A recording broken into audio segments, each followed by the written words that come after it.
Hello and welcome to Smitty's. I am a wood cutting fanatic who loves to run a chainsaw. I run alcohol chainsaws, ported chainsaws, I race chainsaws, and I even run the occasional vintage. Now remember, I cannot do this without you. You're everything to the channel, so please remember, subscribe, give that thumbs up, leave that comment. Today, we are going to have a lot of fun. So how you doing? It's getting close to dark here, but I decided to go ahead and put this video together. So I apologize if it's hard to see, but I decided to pick up one of those longer chains you see on like eBay and stuff. They're really cheap. I decided to get one and kind of give it a little review of my own, because I'm kind of searching for a cheap chain that works really well. And this is just basically my personal experience today. You could have a different experience, because I'm sure not every piece of chain off a roll is going to be exactly the same. So this is just my experience today. Now, when I got the chain, I didn't do any footage of it, but I made one cut, and I didn't even make it the whole way through the cut. I only made it about maybe a third or a quarter of the way through the cut, and I was done. It didn't have enough pull for the saw, and it wasn't pulling the saw down enough, and I needed to do something about that. Otherwise the saw would want to rev out 4-stroke, or it could cause damage to the saw. So I went ahead and sharpened it up one of my ways, and I put it in some wood. You're going to see some poplar, and you're going to see some oak. Now, I had said previously that I wasn't sure if this was really poplar, because it's kind of hard to be poplar. I can confirm it's definitely poplar. It's one of the harder pieces of poplar I've ever cut. So, maybe something about it. Maybe it's just a different kind of species of poplar that's just a little harder than all the other stuff that I've cut. So, I know there's a couple of different species. But anyway, enough with that. We are cutting into some poplar and some oak, and I'm giving this chain a test run. And I'm going to show you the footage, and then I'm going to tell you my opinion on it, and you can kind of come up with your own opinion from what you see. It's just from what I experienced today. This is what I think of it, and you can kind of make up your mind on your own. Alrighty.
But in the poplar, it did all right, but it kind of stuck out like a sore thumb that it was wanting to kind of chatter or grab a little bit. It was doing the same thing on the oak, so instantly tells me the rakers are too deep or they're inconsistent, like they're not all the same height. Some could be higher, some could be lower. That's kind of where I'm taking it. So I think there's an inconsistency, something inconsistent there with the rakers. But I do know that from the way the factory chain is ground, the technique they used or the angles they used to grind it would require a deeper raker in order for it to perform. And by me switching up the angles of the tooth, now the raker is probably deeper than I prefer. So that's kind of my take on it. I think that's what's going on. So the chain's probably going to need sharpened another time or so, and then the raker's adjusted just to bring them into where they should be. Now, there's a couple of things about the chain just in things I noticed by looking at it. It's not a full chisel. It's not a semi-chisel. It is commonly called a micro chisel, which is basically like a full chisel chain where the corner is just kind of rounded off a smidge. Not as much as the semi-chisel chain, but just a tiny smidge. So it would be considered a micro chisel chain.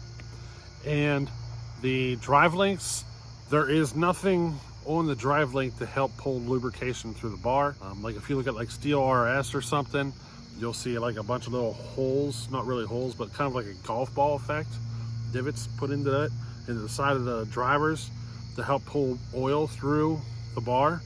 This chain has nothing. It's just smooth. Some chains will actually run like a little slot there or something.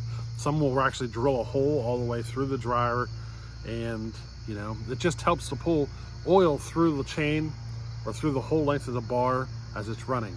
And this thing has nothing done to it to help pull oil through the chain.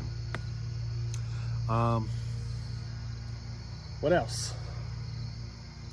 Now those are about the only things I discovered with this chain. There is one other thing though. It doesn't hold an edge very well. I mean, these cuts literally, these are the only cuts I made off the chain, and I can already see the edge starting to, So I don't think it's gonna hold an edge well. I can tell you on the grinder, it grinds easier than most other chains I've ground.